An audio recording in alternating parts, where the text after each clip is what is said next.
ఇక పాపం ఈ వివేక్కు ఎవడు సలహా ఇస్తాడో ఏమో నాకు అర్థం కాదు. కానీ వివేక్ గారు, మంత్రి వివేక్ గారు, బాల్కా సుమన్ను ఎవడు అరెస్ట్ చేయమని సలహా ఇచ్చింది నీకు? బాల్కా చెన్నూరులో కథమవుతున్న బీఆర్ఎస్ పార్టీకి మళ్ళీ ఊపిరి పోసినావు. ఇప్పుడు తెలంగాణ రాష్ట్రంలో ఎన్నికలు జరిగితే మొదట కాంగ్రెస్ పార్టీ ఓడిపోయే సీటు చెన్నూరే. ఈ రేవంత్ రెడ్డి అంటే ఆయనకు పిచ్చోడు అనుకుంటున్నావా? కేసీఆర్ను, కేటీఆర్ను, హరీష్ రావును వీళ్ళని బెదిరిస్తా ఉండు కానీ అరెస్ట్ చేస్తలేడు. ఎందుకు చేస్తాడా? అరెస్టు ఎవడైతే చేస్తాడో వాని పని కథమవుతుంది. జైలుకు పోయినోడు లీడర్ అవుతాడు, జైలుకు పంపినోడు కాదు. నేను ఇట్లే సాధారణంగా వార్తలు చదువుకుంటూ నన్ను ఎమ్మెల్సీని చేసింది కేసీఆర్. అతను నా మీద దాడులు చేసి జైల్లోకి పంపడం వల్ల నేను లీడర్ అయినా. ఇలా పార్టీ పెట్టిన ఈ వర్గాల కోసం ఇప్పుడు జైలుకు తోలినావు బాల్కా సుమన్. ఏమైంది? చెన్నూరులో అయ్యో పాపం ఈయనెక్కడ మనిషిరా బాయ్.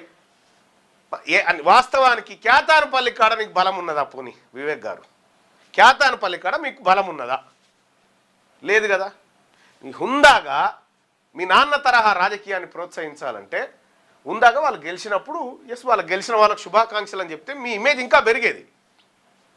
కానీ ఏదో చేద్దాం, ఏదో మసిబూసి మారడికాయ చేద్దామని అంటే అది ఆఖరికి మీరు చూసుకోండి డ్యామేజ్ అయ్యింది మీరే. మరి మీకు ఎవడు సలహా ఇచ్చిండో తెలియదు కానీ ఈ రాష్ట్రంలో ఎక్కడ కూడా గిట్లా అరెస్ట్ చేయలే, నువ్వే డ్యామేజ్ అయినావు. అది మరి నీకు ఎవడు సలహా ఇచ్చిండో తెలియదు కానీ ఎవడో నీ పతనం కోరుకుంటా ఉన్నాడు పక్క పండి, జాగ్రత్త. ఇక ఇది రెండో అంశం. ఇంకా మూడో అంశం వచ్చేసి చాలా రోజుల నుంచి ఎంపీటీసీ ఎన్నికలు, జెడ్పీటీసీ ఎన్నికలు పెడతారా, జిహెచ్ఎంసీ పెడతారా? మహేష్ కుమార్ గౌడ్ అంటా ఉన్నాడు 80% జిహెచ్ఎంసీలు మాయే. ఆ 20% ఏంటియో అవి చెప్పండి, ఆడ పోటీలో పెట్టకురి. ఫస్ట్ 80% ఎన్నో ఆ 80% సీట్ల పేరు చెప్పండి. ఆ 27 ఉన్నాయో ఆ 20 పేర్లు చెప్తే గానే విపక్షాలు పోటీ చేసుకుంటారు. ఒకటి. ఇంకా ఎంపీటీసీ, జెడ్పీటీసీ ఎన్నికల్లో పోటీ చేస్తాం. ఎంపీటీసీ, జెడ్పీటీసీ ఎన్నికల్లో పోటీ చేస్తాం, ఆడ కూడా విజయం సాధిస్తామని చెప్పి కాంగ్రెస్ పార్టీ జబ్బలు సరుచుకుంటా ఉంది.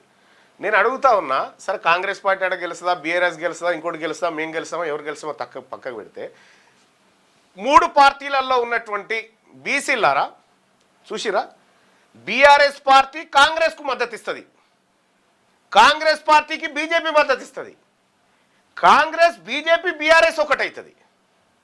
వాళ్ళు అధికారాన్ని పంచుకునే కాడ ఈ అగ్రకుల దోపిడీ కులాలు ఎట్లా ఆలోచిస్తా ఉన్నాయి, కింద ఈడ కూర్చొని నేను కాంగ్రెస్ వాళ్ళకు మద్దతు ఇచ్చేదే లేదని ఈయన చెప్తా ఉంటాడు. నీ మద్దతు ఏమని కావాలరయ్యా? మీద వీళ్ళే అల్లుకొని ఎవరికి వాడు పంచుకొని తింటా ఉన్నారు కదా. బీఆర్ఎస్ మద్దతుతోని కాంగ్రెస్ ఎన్ని మున్సిపాలిటీ దక్కించుకోలే, బీజేపీ మద్దతుతోటి బీఆర్ఎస్ ఎక్కడ దక్కించుకోలే.